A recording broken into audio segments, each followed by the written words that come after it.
नमस्कार आदरणीय दर्शकबिन, अभी रउआ देख रहल बानी रेडियो सानवी के प्रस्तुति कार्यक्रम आमने सामने। कार्यक्रम आमने सामने के साथ हम कार्यक्रम प्रस्तोता विशाल यादव रउरा लोगन के साथ उपस्थित हो चुकल बानी। समसामयिक विषय पे निरंतर चर्चा रेडियो सानवी के साथ कार्यक्रम आमने सामने के साथ सुन रहल बानी। और आज हमने विशेष बात करम सन पटरवा सुगौली गाँव पालिका के ऊपर। आज हमने के साथ में जुड़ल बानी, हमने के साथ में स्टूडियो में उपस्थित बानी पटरवा सुगौली गाँव पालिका के उपाध्यक्ष ममता महतो जी। सबसे पहले वहाँ कार्यक्रम आमने सामने में स्वागत कर चाहे। स्वागत बटे मैम कार्यक्रम आमने सामने में अपने। धन्यवाद जी। अभी का हो रहा बटे? अभी हमने के फिलहाल गांव सभा अंत करके जी।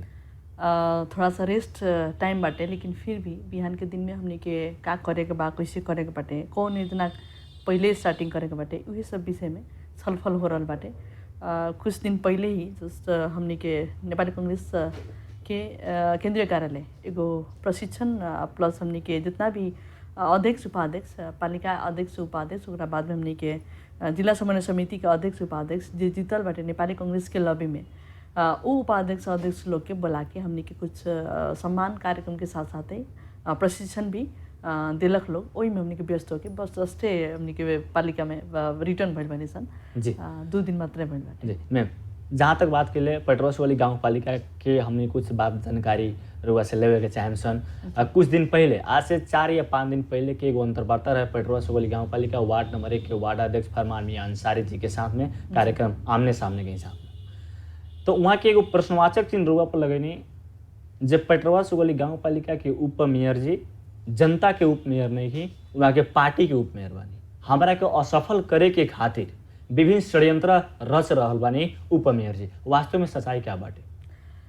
अब एमे उनकर बुझाई ऐसन बाटे, हो सकता में भी उनकर अपन बुझाई बाटे, लेकिन हमरा वैसन का बुझाई नहीं है।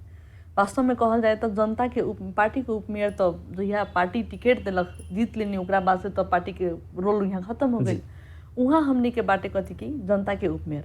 जनता जब भी हमरा से कोनो किस्म के गुनासो अगर करता तो डायरेक्ट फोन संपर्क में आके उस काम के समन्वय करके वो काम के कंप्लीट करे के, चाहे वो काम के संपन्न करे के जौन प्रोसेस हमार बाटे वो प्रोसेस थोड़ा उनका दिक्कत बुझेला के चलते वहाँ हमरा पर ये आरोप लगा सकत रहन। काहे कि एकरा से पहले एगो मुद्दा आई रहे, एगो महिला जेकर ऑलरेडी बाल बच्चा बाटे, श्रीमान गुजर गइल बड़न, लेकिन वो श्रीमान श्रीमती के जौन विवाह दर्ता होके के चाहिए वो अभी तक कंप्लीट नहीं केवल मुस्लिम समुदाय के ही बड़न। तो वहाँ एक बार हमनी के पालिका में अलन, वहाँ हमनी से कहलन कि ममता मैडम हमर शादी के जौन विवाह दर्ता होके के चाहिए विवाह दर्ता अभी तक ले नहीं के भइल। हमार अपन कुमारी नागरिकता बाटे, हमारे हस्बैंड के डेथ हो गई बाटे, बाल बच्चा भी बाटे। अब रहल सवाल कि अब हमनी के बीच दुल्हा गुजर गइलन, जब तक ले हमरा माने अगर हमनी के विवाह दर्ता ना होता तो वो कंडीशन पर राज्य द्वारा मिले वाला विधवा भत्ता हमरा ना मिली। ओकरा बाद में जौन हमार श्रीमान के नाम पर जगह जमीन बाटे वो डायरेक्ट हमरा पर ट्रांसफर, हमारे नाम पर ट्रांसफर ना हुई।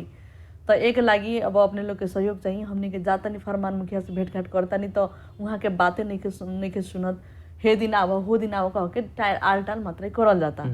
तो ये अवस्था हमरा अगाडि आइल दिन देर हम उनका के फोन कैनी। ओकरा बाद में वहाँ के सचिव जी बड़े उनका से भी बातचीत भइल। हम उनका कहनी कि अगर अपने नइखे करे के चाहत तो ओकर कारण का बा हमरा स्पष्टीकरण लिखित रूप में चाहिए। अगर नइखे मनसाए तो उहो बता दी, हमनी के दोसर प्रोसेस से भी जा सकता नहीं। एगो महिला जेकरा अधिकार के बात बाटे कि ओकरा बड़ा से मिले के चाहिए, ओकर विवाह दर्ता, मृत्यु दर्ता, नाता प्रमाणित, ई सारा चीज जब तक कंप्लीट ना हुई तब तक वो महिला कैसे कह सकता कि वो हमार हस्बैंड रहेगा।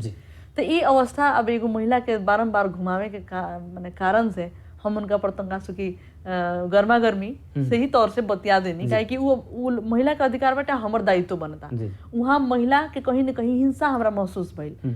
एगो पुरुष अगर वहाँ जाए तो काम बढ़िया से जल्दी से कर दिए, एगो महिला के घुमाई बारम्बार घुमाई तो वो अच्छा बात ना हो, जबकि ओकर अधिकार के बात बाटे, जेकरा वजह से शायद उनका फीलिंग भइल हुई कि ममता मैडम हमरा के। लेकिन मगर सीधा बतैले बानी जे पटरवा सुगौली गाँव पालिका के उपाध्यक्ष जी मेयर साहब तो ठीके बानी, लेकिन उपाध्यक्ष जी एगो बहुमत के सरकार, वहाँ लोग एगो बहुमत के सरकार भइला के कारण वहाँ लोग हमारा के कोनो तरीका से असफल करे के प्रयास में बानी लोग।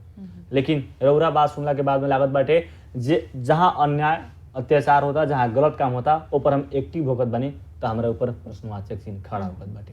आ ई एगो मुद्दा नहीं है, ऐसा कईयन गो मुद्दा हमनी के पटरा सुगोली में हमनी के आम जनता से ऑलरेडी बुझल जानल चीज बाटे। काहे कि कईयन ऐसा व्यक्ति हमनी के पालिका में आके वो लोग फरमान मुखिया के ही मात्र फरमान मुखिया के, आखिर 5 गो वडा हमनी के पालिका में बाटे, 5 गो वडा में से 4 गो वडा में से कोनो आम जनता आके वो शिकायत यहाँ ना करे के वजह काथी बाटे, काहे खाली एक ही नंबर से वो सिचुएशन आवला। जबकि हम ई पाली ना, हमार तो दूसर का टर्म बाटे, अपना हम लोग के था बाटे। तो पहले भी उनका प्रति ई आरोप लागल रहे, जेकरा वजह से हमनी के पहिलका जे अध्यक्ष रहनी पूर्व अध्यक्ष हरिनारायण चौधरी जी, वहाँ के भी ई बात के लेके उनका बहुते डांट पड़त, टाइम टू टाइम वहाँ का ऊपर पड़त रहे। ई सब बात से हम पूरा विश्वस्त बनी। उनकर आचरण अगर ना रही तो दूसरा आदमी कोई उनका पर आलोचना ना लगे, अगर वैसे प्रॉब्लम दूसरों बार से आई तब जाके कहल जाए कि हाँ वास्तव में सब लोग के ये नेचर बाटे। लेकिन उनकर नेचर और ही बड़ा लोग से फर्क मिला के वजह से तभी जाके हमनी की जनता उनकर पर आरोप लगा तक हमरा अपना पर्सनल बुझाई बाटे है कि आदमी हमनी कने आके कहला कि हेंगे करलन अध्यक्ष जी, हेंगे करलन अध्यक्ष जी, तो उ अध्यक्ष जी जौन समस्या सृजना करलन, समस्या के समाधान करे के दायित्व जिम्मेदारी पालिका अध्यक्ष उपाध्यक्ष की भी बाटे। रहस्यवार उनकर आरोप के तो एगो हमनी के समाज जौन बाटे उ पितृ सत्तात्मक सोच से भरल बाटे।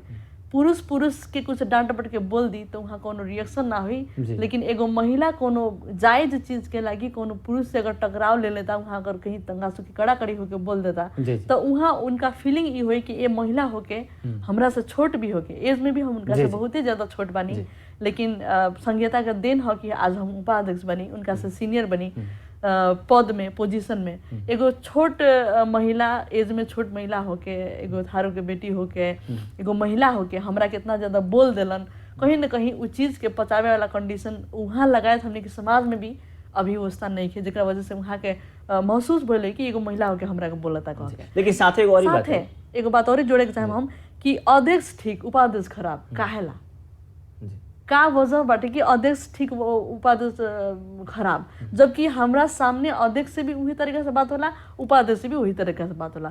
तो ये लांछना कि तो लायक चाहिए, तो दोनों आदमी में लायक चाहिए, और ना तो ममता महतो पर काहे कहीं ना कहीं हमनी के समाज जे बाटे महिला के प्रतिनिधित्व, महिला के जौन ई नेतृत्व पंक्ति बाटे, नेतृत्व पंक्ति के स्वीकार ना कैला के वजह से ही उनका ये फीलिंग बाटे महसूस। लेकिन एगो और ही बात है, जहाँ तक बात कैले जब वहाँ के काम ना करनी, सिफारिश नहीं करत तो वो लगे कंप्लेन हुई जी।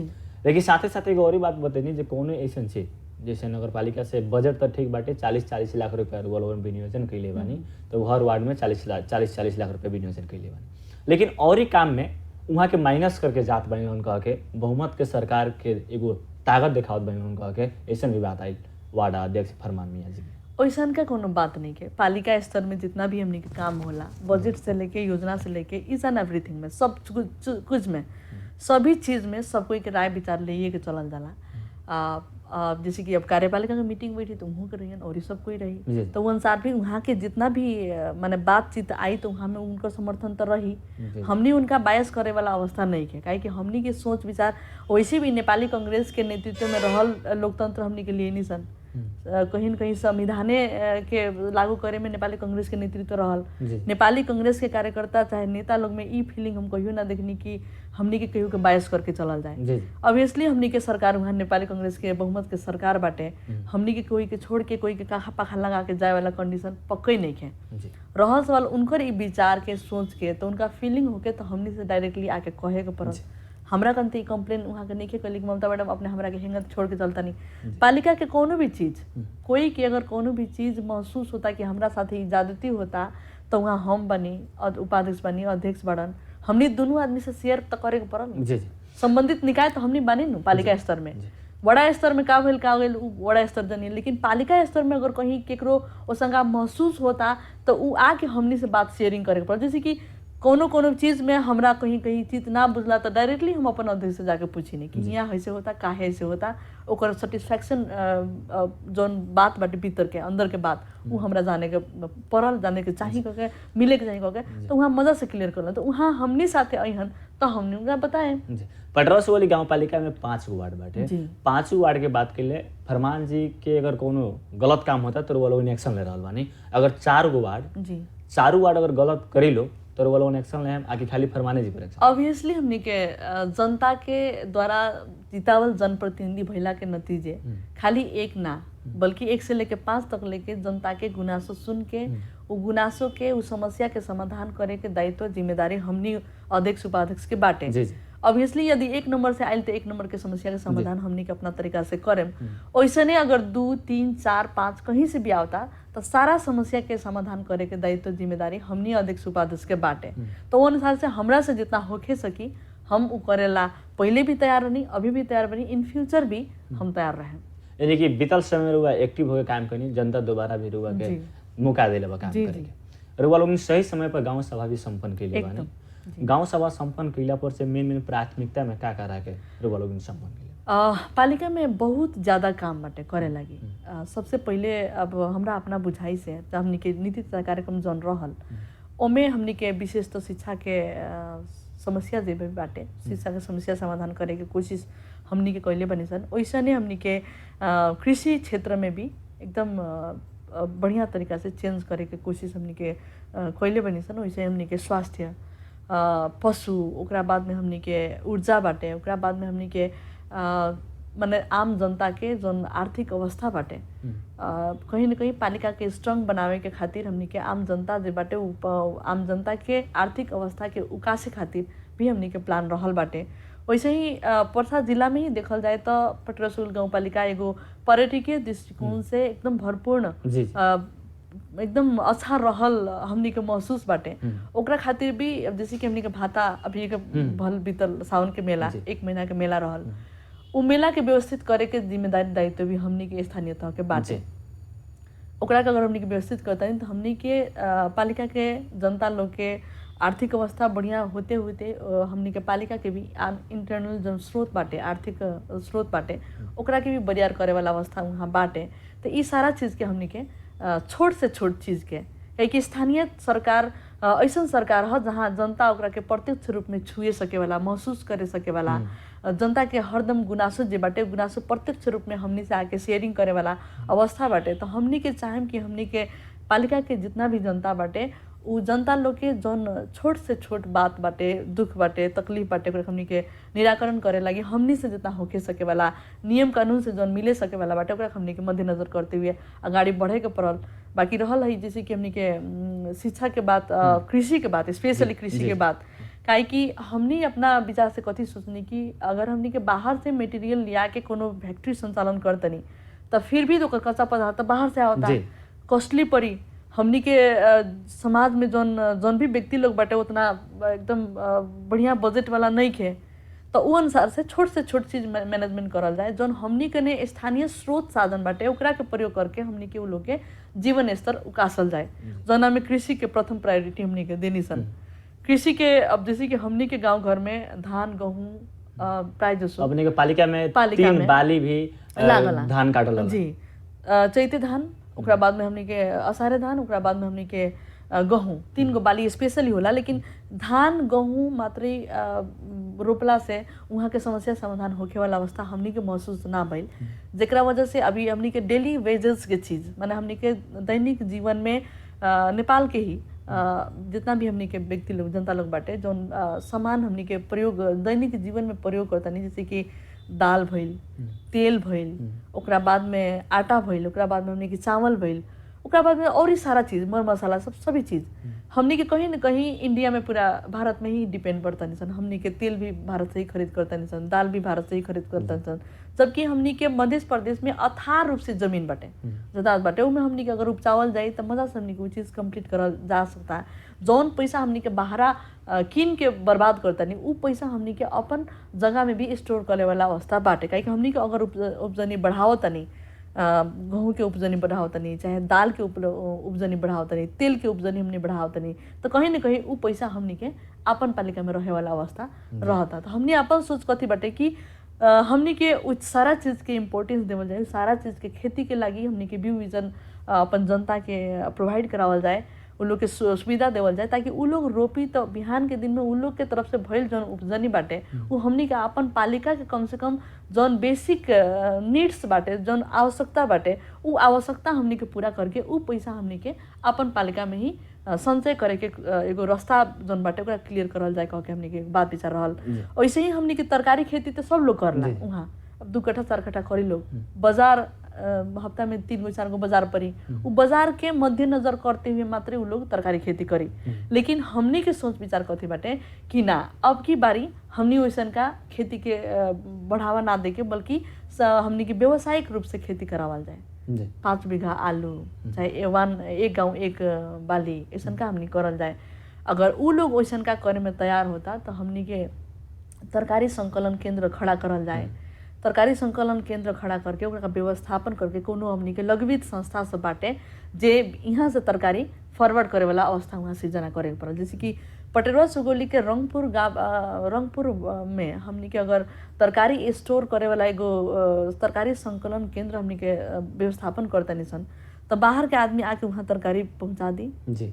उ अनुसार से वहाँ जब सारा चीज यहाँ एकत्रित जमा हो जाए तो ओकरा हमनी के वीरगंज चाहे हमनी काठमांडू चाहे हमनी के पोखरा चाहे अन्य तरह ठाउँ में हमनी के ओकरा ट्रांसपोर्टेशन हमनी करल जा सकता। वैसे कथी है कि उ तरकारी वेस्ट भी ना होई, ओकर जौन उचित मूल्य होके के चाहिए उ उचित मूल्य भी हमनी के जनता के मिली। तब बिहान के दिन में हमनी के पालिका में तरकारी खेती के जौन महत्व बाटे वो और बढ़ जाई। आर्थिक अवस्था के जौन हमनी के जनता के आर्थिक अवस्था जौन बाटे उ सुदृढ़ होई के हमनी के एगो सोच विचार रहल बाटे जौन हमनी के वर्क अभी कर रहल बानी सन। वैसे ही हमनी के अब कृषि के ही क्षेत्र में बात करल जाए तो हमनी के आपन सोच विचार कथी बाटे कि जितना भी हमनी के पालिका अंतर्गत के हमनी के ऐलानी प्रति जगह सब बाटे ओकरा के व्यवस्थापन स्थानीय सरकार संचालन ऐन 2074 में लिखल बाटे कि स्थानीय पालिका के अंदर के रहल जितना भी हमनी के ऐलानी प्रति जगह सब बाटे ओकरा के व्यवस्थापन करे के, ओकरा के उचित प्रयोग उचित व्यवस्थापन करे के जिम्मेदारी आ दायित्व पालिका के बाटे। तो वही तरह हमनी के भी पालिका में बहुत सारा ऐसा जमीन बाटे जौन की ऐलानी प्रति बाटे ओकरा के व्यवस्थापन करके ओकरा वृक्षारोपण करके आ उ अंदर जन बाटे तरकारी खेती आम जनता से ही करवावे के सोच विचार हो रहल बाटे। लेकिन हमनी के जनता के माने विचार होने से कथी है कि अभी तक ले हमनी के एकरा के प्रयोग कर रहल बानी। हालांकि हमनी के नाम में नहीं खे लेकिन एकरा हमनी के प्रयोग कर रहल बानी। बिहान के दिन में अपने लोग ले हम तो हमनी के फिर वापस ना मिली। हमनी के उ लोग से लेवे के बात नहीं किया, हमनी के ओकरा के व्यवस्थापन उचित व्यवस्थापन करे के बात बाटे। अगर हमनी के 5 बीघा या 10 बीघा में हमनी के फल फूल खेती अगर लगाओ तनी तो फल फूल खेती के टेंडर भी करल जा सकता और वो अंदर के जौन जमीन बाटे ओकरा के उमें तरकारी उत्पादन करके तरकारी बेचल भी जा सकता। दूसरा का कार्यकाल में बानी जी अपने के जितना भी अपने के पालिका भर के बात के लिए अपने के पालिका में बहुत जगह ऑटोमेटिक नल द्वारा पानी आवेला, ओकरा बाद में सोता के भी पानी आवेला। जौन सोता के पानी आवेला जौन तरीका से व्यवस्थापन होके चाहिए सोता के पानी उ तरीका से व्यवस्थापन नहीं है। सोता के पानी जौन अपने के नाला होके आवेला तो वो बढ़िया तरीका से व्यवस्थापन भी नहीं है। ओकरा ऊपर कैसे ध्यान देले बानी और व्यवस्थापन नाला के सोता के जौन पानी बाटे उ एकदम बड़का सोता भइला के वजह से ओकरा के व्यवस्थापन करे के क्षमता स्थानीय सरकार में नहीं है। स्पष्ट बात बाटे काहे हमनी के जौन बजट बाटे उ बजट से ओकरा के व्यवस्थापन करे वाला अवस्था हमनी कने नहीं है। अभी देखतानी हमनी के भलवाई पुल जौन की पप्पू कंस्ट्रक्शन ही ओकरा के बना रहल बाटे उ अवस्था में सड़क विभाग अब का कइलक का देलक 200 बरस से लंबा गैपिंग रहल उ बनावे के वन वे पुल भइला के बावजूद भी उ अभी जुड़े वाला अंडर कंडीशन नहीं के। अब की बारी हमनी के नेपाली कांग्रेस के ही नेतृत्व में जाके वहाँ 2 करोड़ रुपया एडिशन करल गेल बाटे जौना में 4 गो पाया ओने भी 2 गो एने भी 2 गो पाया करके थपे वाला कंडीशन बाटे उ थप के बनावे के कंडीशन अभी बाटे। अभी भरके हमनी के काम का शुरुआत भइल बाटे। केंद्र सरकार कब ओकरा के टेंडर करी था नहीं के लेकिन फिर भी उ चीज भइल बाटे। ओकरा के उचित व्यवस्थापन करे के दायित्व जिम्मेदारी जौन बाटे पालिका ओकरा के पुशअप करे खातिर एगो डॉक्यूमेंट तैयार कर चुकल बाटे आ करी एकरा से पहले भी कइले रहे। ओकरा के बाद में हमनी के केंद्र सरकार से हमनी के लॉबी करेम सन ओकरा बाद में हमनी के वहाँ से का निर्देशन आवता उ अनुसार से करल जा सकता। एमे हमनी के भी बाटे काहे कि डायरेक्ट हमनी के भाता के जौन माने आ रहल बाटे उ खोला के अगर डिले में हमनी के रास्ता बना देवल जाए यहाँ से लेके वहाँ तक तो एगो रास्ता भी हमनी के कंप्लीट हुई। अब बिहान के दिन में वो पानी के सुरक्षित करे वाला अवस्था भी रही। पानी से क्षति भी जौन हमनी की जनता के क्षति होता खेत बाड़ी भरा देता तो वो भी कंडीशन हमनी के रोके वाला कंडीशन रही। तो एमे हमनी के विशेष ध्यान बाटे। हमनी के प्रपोजल रेडी बाटे। हमनी के बिहान के दिन में डीपीआर भी करे के बात बाटे। डीपीआर करके हमनी के फाइनलाइज करके केंद्र सरकार से एकरा समन्वय करे के बात बाटे। ये बात ऑलरेडी हमनी के पालिका में उठ चुकल बाटे। जहाँ तक एगो भाता धाम के बात करी पर्यटकीय क्षेत्र कनी घोषणा भइल बाटे। पर्यटकीय क्षेत्र माने हमनी के पालिका एगो रखले बाटे। भाता धाम में अथाह लोग पुगेनी, सावन के महीना में अथाह भक्तजन लोग पुगेनी। जी। अब जौना तरीका से ओकरा के भी व्यवस्थापन देखल है, उ तरीका से व्यवस्थापन देखे के नहीं मिलल।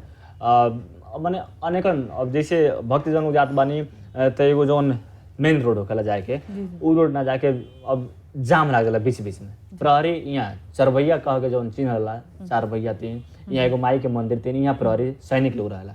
लेकिन बीच जंगल में अगर कहीं जाम फंसता तो वहाँ प्रहरी लोग से भेंट ना होखेला, उ जाम छोड़ा वाला कोई ना रहेला। एक्चुअली हमनी के इस वाली बहुत ज़्यादा दिक्कत भी मिल, काहे कि 2 साल के कोरोना के जौन अवस्था रहे उमें हमनी के भाता मेला लागे वाला अवस्था ना रहल। अब की बारी लागल जौना में एकदम ज़्यादा एक सोमवार में हमनी के लगभग 5 लाख तक ले भक्तजन पुगे वाला अवस्था रहे। गारो तो गारो भइल, लेकिन फिर भी पालिका अध्यक्ष प्लस हमनी के सभी जनप्रतिनिधि की तरफ से ई पहल रहल कि एकरा से पहले हमनी के प्रहरी प्रशासन के प्रयोग ना करत रहनी सन, लेकिन अब की बारी हमनी के प्रहरी प्रशासन, ओकरा बाद में सशस्त्र के, ओकरा बाद में हमनी के सैनिक सबके हमनी के प्रयोग होनी सन, जेकरा वजह से समस्या के समाधान करे खातिर एगो पहल हमनी के करल गइल। ई समस्या तब तक ले रही जब तक हमनी के व्यवस्थापन ना करल जाए। और व्यवस्थापन करे के जिम्मेदारी दायित्व स्थानीय सरकार, केंद्र सरकार और प्रदेश सरकार तीनों के बाटे, जना में प्रदेश सरकार के आदरणीय सम्मानीय हमनी के मुख्यमंत्री जी लाल बाबू राउत गद्दी जी वहाँ जाके उद्घाटन भी कैले बड़न। उनका के पर्यटकीय क्षेत्र घोषणा करे के मौखिक रूप से, न कि डॉक्यूमेंट्री, हमनी के डॉक्यूमेंट ऐसा कोनो नहीं के लिखित रूप में पालिका में उसका आवे के चाहिए डॉक्यूमेंट कि हाँ एकरा के फाइनलाइज कर चुकल बानी सन, 5 करोड़ रुपया छुटिया चुकल बानी। लेकिन ओइसन का आदरणीय मुख्यमंत्री लाल बाबू राउत गद्दी जी से हमनी को ऐसा का लिखित रूप से कौन ऐसा बातचीत नहीं के पाई।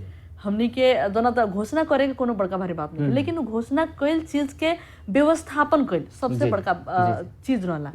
काल के दिन में अब बहुत ही आदमी बहुत ही किस्म के बात कहे, लेकिन जे आदमी थोड़ा सा ओकरा के मैनेजमेंट करे सके वाला अवस्था रहल वो अभी भी बढ़िया बाटे।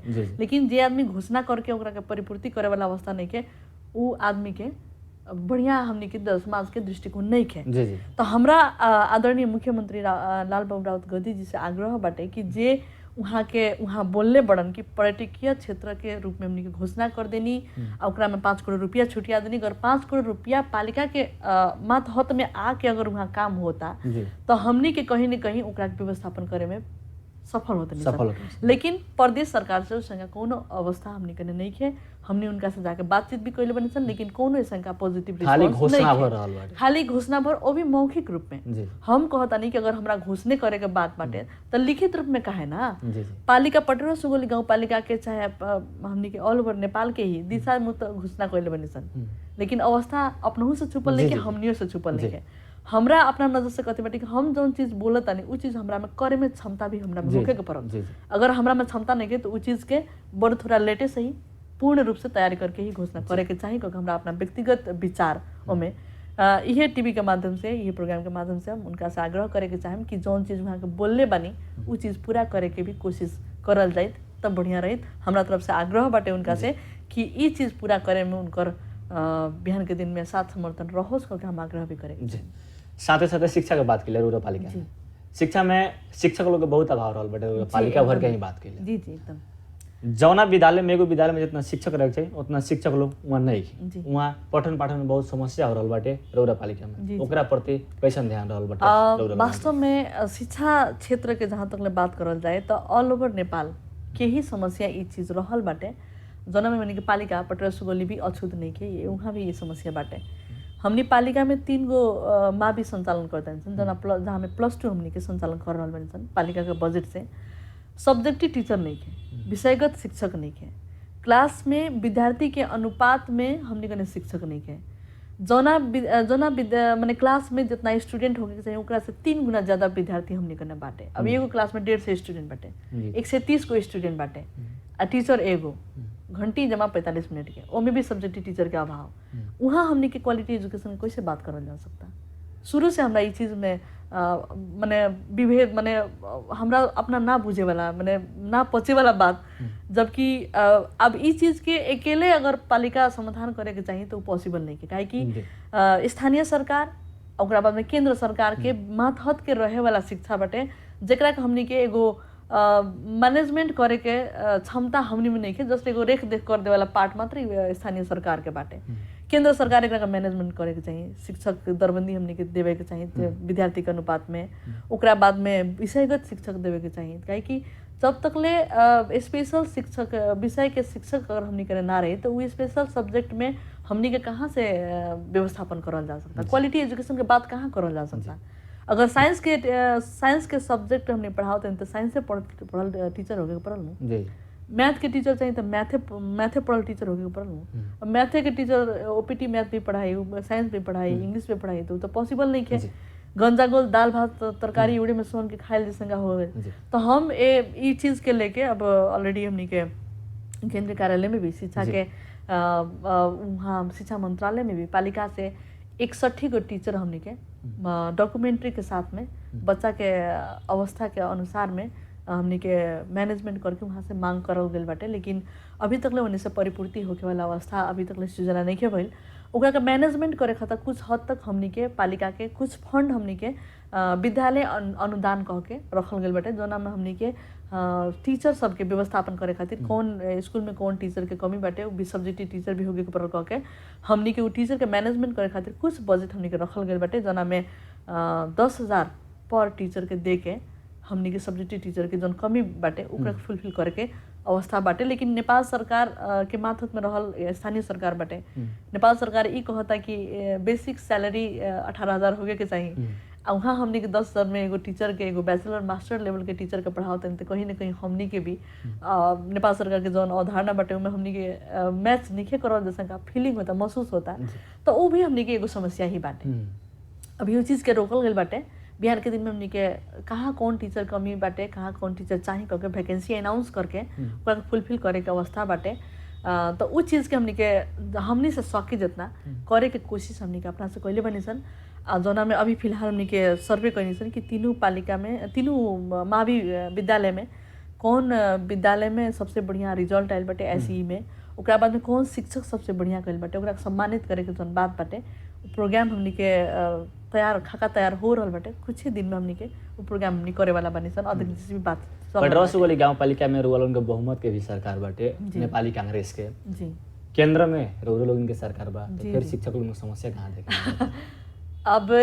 अब केंद्र सरकार हमरा अपना बुझाई से जहाँ तक हम बुझले बानी आर्थिक क्राइसिस से नेपाल भी गुजर रहा बाटे, ये छुपल बात नहीं के, सबको के पता बाटे। हमनी के कोरोना जौन बाटे, कोरोना काल वर्ल्ड के ही संसार के ही अर्थतंत्र में बहुत ज़्यादा ऊपर नीचे हो गई बाटे, तहस नहस बड़ा ज़्यादा चीज़ भइल बाटे। लेकिन फिर भी नेपाल अभी तक ले एकरा के मैनेजमेंट करके चल रहा बाटे। हमनी की जौन अवस्था बाटे नेपाल के श्रीलंका होके वाला अवस्था पकई नहीं है, काहे कि हमनी के जौन काम करे के शैली बाटे नेपाली कांग्रेस के जौन नेतृत्व बाटे सरकार एकरा के अभी तक ले बचा के रख ले बाटे। हम इस चीज में सहमत बानी कि नेपाली कांग्रेस के नेतृत्व होते हुए भी हमनी के एकरा के बचाव में अभी तक ले सहमत भइल बाटे केंद्रीय कार्यालय से। अब रह सवाल कि अभी इस समस्या समाधान काहे नहीं के भइल, तो बीच में हमनी के लाइसेंस टीचिंग लाइसेंस के जौन बात रहे बीच में बहुत लंबा गैपिंग रहल ना खोले के, लोक सेवा आयोग भी ना खोलल, जेकरा वजह से बीच में प्रोडक्ट होके के चाहिए। रिटायर भइल टीचर शिक्षक लोग तो रिटायर हो गए लोग, लेकिन नया जन भरना करे के बाद बाटे नेपाल सरकार एमे चुकल बाटे। अब ई बीच में विभिन्न सरकार आयल, ओली जी के सरकार आयल, नेपाली कांग्रेस के नेतृत्व आयल, माने उ लोग के 2/3 के बहुमत होते हुए भी उथल पुथल होके एकरा का मैनेजमेंट ना करे सकल लोग, फिर नेपाली कांग्रेस के नेतृत्व में आयल। अब आते में ये कुछ ही महीना के अंतराल में तो सब चीज जादू की छड़ी जैसे घुमावल तो ना जा सकता। दूसर बात करी कि ऑब्वियसली एमे वो नेपाल सरकार के ऑब्वियसली नेपाली कांग्रेस के सरकार जे बाटे उमे नजर पुरेले बाटे, काहे कि अभी लाइसेंस एग्जाम भले भइल। तो ई से कथी हुई कि नेपाली कांग्रेस के नेतृत्व में रहल नेपाल के सरकार जौन बाटे उमे मद्देनजर करते हुए शिक्षक लाइसेंस के जौन बात रहे ओकरा के परिपूर्ति करके बिहान के दिन में अब शिक्षा भरना करे करके हमरा पूरा विश्वास बाटे। वैसे ने बात भी आयल बाटे केंद्रीय कार्यालय से, काहे कि अभी के बीच में जौन गैपिंग उ लोग कैले रहे गैपिंग के फुलफिल करे खातिर उ लोग प्रोसेस अगाडि चल दिल बाटे। ऑब्वियसली अभी चुनाव के बाद ही, अब चुनाव से पहले होके वाला अवस्था हम नहीं देखत, तो चुनाव के बाद जौन सरकार बनी सरकार ऑब्वियसली एकरा के परिवर्तन करके इमे जौन कमी कमजोरी बाटे ओकरा फुलफिल करे करके हमरा पूरा विश्वास। लेकिन चुनाव बाद शिक्षा में सुधार हो जाए रुरल पालिका में? पालिका में तो हमनी के जितना सके उतना करबे करें, लेकिन उस समस्या के समाधान पालिका अकेले नहीं कर सकत, स्थानीय तह अकेले नहीं कर सकत। एमे सहयोग जब तक ले केंद्रीय कार्यालय के ना हुई, शिक्षा मंत्रालय के ना हुई, नेपाल सरकार के ना हुई, तब तक ले समस्या के समाधान होके वाला अवस्था नहीं है। तो हम यही प्रोग्राम के मार्फत हम केंद्रीय कार्यालय के सरकार से हम आग्रह करे के चाहें कि जौन ई समस्या बाटे उस समस्या के समाधान हमनी करे के पड़ल। जितना भी हमनी के बोर्डिंग स्कूल के बात बाटे, सरकारी स्कूल के बात बाटे, तो कहीं ना कहीं बोर्डिंग स्कूल ज़्यादा नंबर ऑफ क्वालिटी जोन बाटे वो बढ़िया करता लोग। स्थानीय तौर के जोन भी विद्यालय सब बाटे, सर्व सामुदायिक विद्यालय, हालांकि सामुदायिक विद्यालय के विद्यार्थी सब में क्यूरियोसिटी में कमी नहीं है। वो लोग बहुत ही ज़्यादा क्षमता, काहे कि अभी तक हम अपन लाइफ के मतलब दूसर का अध्याय में बनी, लेकिन फिर भी अभी तक हम ये नहीं के सुनले कि कोनो माने बोर्डिंग स्कूल के विद्यार्थी नेपाल टॉप कोइले, कभी नहीं के सुनले। हमेशा सरकारी विद्यालय के ही विद्यार्थी टॉप कोइले बाटे। ये बात हमनी के छुपल नहीं के, हमनी के सब कोई के जानता नहीं सन। हमनी के काथे बाटे कि खाली हमनी के जो सरकारी विद्यालय सब बाटे ओकरा मैनेजमेंट मात्र कर देवे बाटे।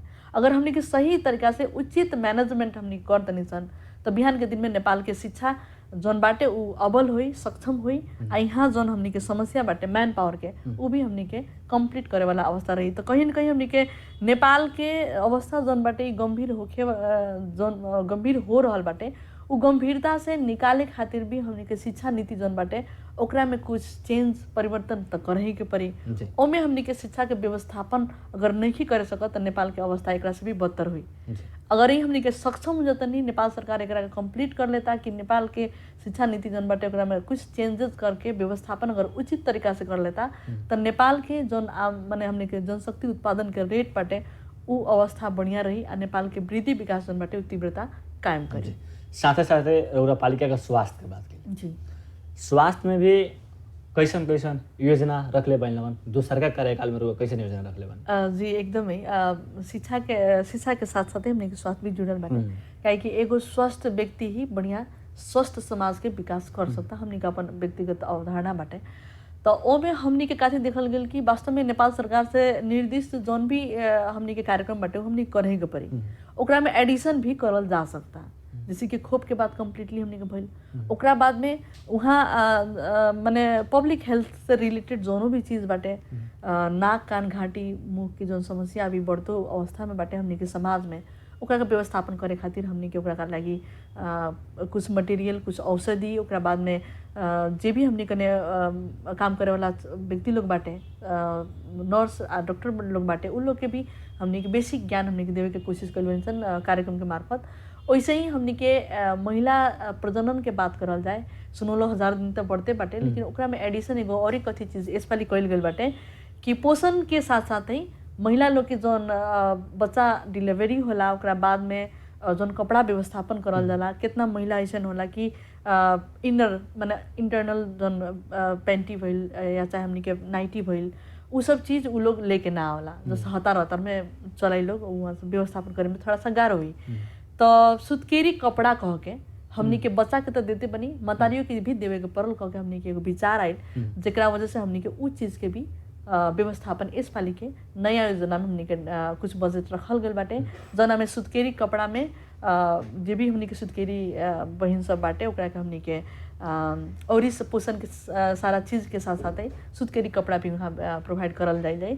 वैसन के हमनी के अब जैसे कि अब ओपनली रूप से बात करल जाए, कंडोम हमनी के रहर से माने यूज करल जाला, तब हमनी के बाध्यता बाटे महिला लोग सैनिटरी पैड प्रयोग करे के हमनी के बाध्यता एगो बाटे। उ बाध्यता के भी अब हमनी के मद्देनजर करते हुए as a female, as a महिला के रूप में हम एगो जनप्रतिनिधि महिला के नाते महिला लोग के लागी भी हमनी के सैनिटरी पैड के व्यवस्थापन करे के पड़ल, पालिका एकरा प्रति सचेत होके के पड़ल।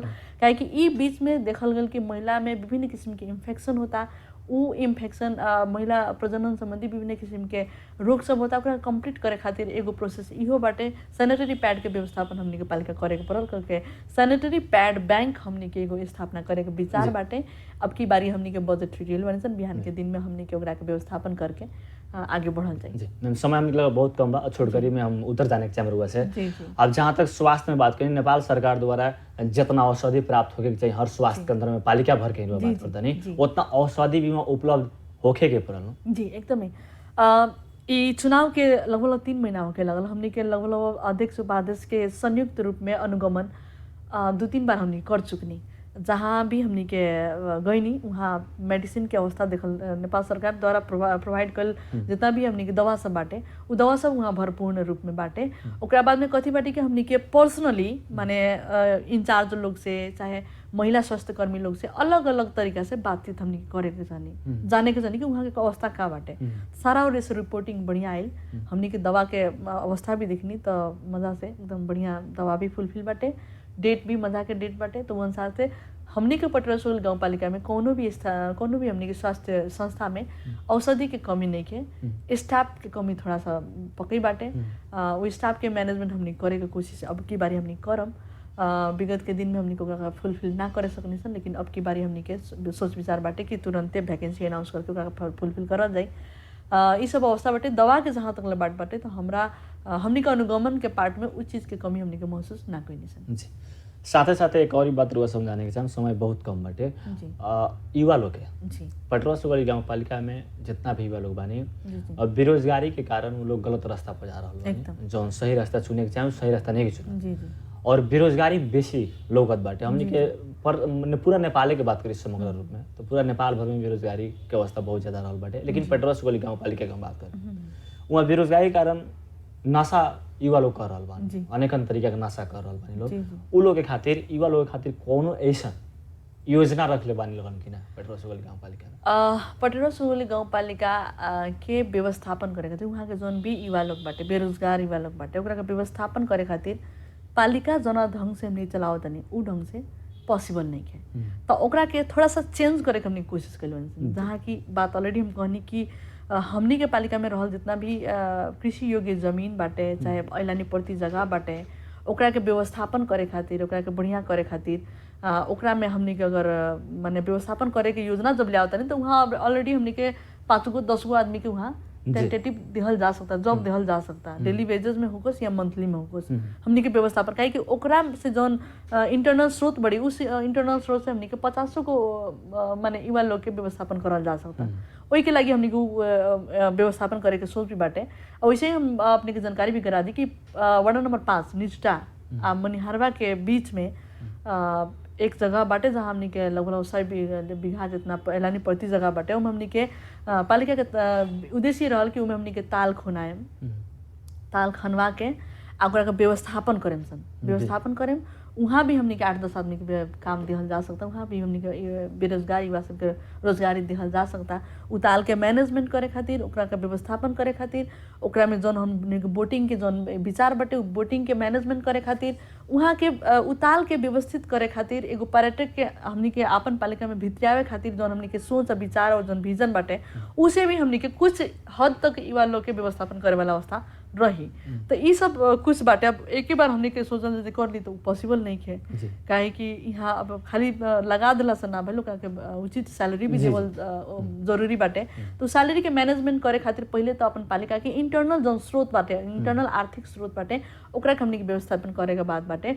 तो उ हमनी के सोच विचार बाटे। अब जैसे कि भाते के बात करल जाए वहाँ हमनी के अगर व्यवस्थापन कर देता नहीं तो वहाँ भी हमनी के 150 आदमी के मजा से काम दिहल जा सकता, व्यवस्थापन मैनेजमेंट खातिर यूज करल जा सकता। इंटरनल स्रोत भी बढ़ी और हमनी के अपन पालिका के युवा सबके रोजगार होके बेरोजगार होके से रोजगारी में हमनी के सृजना करल जा सकता। सोच विचार आयल बाटे। अभी के जे अध्यक्ष जी बानी वहाँ के थोड़ा क्रिएटिव माइंड के बानी तो वहाँ से फिर बात जौन शेयरिंग के हमनी के जौन बात बाटे वो भी बढ़िया भइला के नतीजे ऑब्वियसली हमनी के जौन सोच विचार जौन विजन बाटे ओकरा के हमनी के अगर बढ़िया तरीका से मैनेजमेंट करे सक जातनी तो वहाँ के कुछ युवा लोग के व्यवस्थापन हमनी के करे सकल जा सकता। कार्यक्रम के अंत में समय बहुत कम रहल का, अब समय कम कहते कहते बहुत आगे निकल गई बनी सन। कार्यक्रम के अंत में संपूर्ण पटरा सुगल गाँव पालिका वासी के का कहे के सबसे पहले हम संपूर्ण पटरा सुगल वासी के का कहे के चाहेम कि जे भी हमनी के दायित्व जिम्मेदारी हमनी के सौंपले बड़न में हमनी के पीछे नहीं की, लेकिन ए में पालिका के विकास करे खातिर, पालिका के समृद्धि के खातिर पालिका के जनप्रतिनिधि ना बल्कि आम जनता की भी उतना ही ज़्यादा ज़रूरत बाटे हमनी के। तो ओसे सब कोई मिल के एकजुट होके सब कोई के विचार आदान प्रदान करके हमनी के जौन उद्देश्य बाटे उ परिपूर्ति करे खातिर अपने लोग के साथ सहयोग चाही करके हम आग्रह करे के चाहेम संपूर्ण जनता लोग से। बाकी हमनी के तरफ से करे वाला जौन बात बाटे हमनी करबे करम करके संपूर्ण लोग के साथ सलाह सुझाव सहयोग के अपेक्षा हमने के रखत रही। धन्यवाद मैम। बेस्ट समय के बावजूद फिर समय देनी रेडियो सानवी के साथ करें। जी बहुत बहुत धन्यवाद। हमर अपन मन के बात कहे के एगो मौका देनी रेडियो सानवी, ओकरा खातिर रेडियो सानवी के संपूर्ण टीम लगायत अपने के विशेष धन्यवाद देवे के चाहे। धन्यवाद। नमस्कार आदरणीय दर्शकबिन, आज हमने के साथ में पटरवा सुगली गाउँपालिका के उपाध्यक्ष ममता महतो जी रहनी और वहाँ के हमने के स्टूडियो में उपस्थित बानी। समसामयिक विषय पे निरंतर चर्चा रेडियो सानवी के साथ कार्यक्रम आमने सामने के साथ सुन रहा बानी। पटरवा सुगली गाउँपालिका के विभिन्न अवस्था के बारे में भी रुआ सुननी। कार्यक्रम आमने सामने रुआ लोग सुन के साथ देनी एक खातिर बहुत बहुत धन्यवाद देते। साथ में प्राविधिक मित्र हमारा के सहयोग कैनी सत्येंद्र यादव जी, वहाँ के भी बहुत बहुत धन्यवाद देते। कार्यक्रम आमने सामने से हम कार्यक्रम प्रस्तोता विशाल यादव छुटे के चाहे सुनत रही रेडियो सानवी 96.4 मेगाहर्ट्ज। नमस्कार, प्रणाम।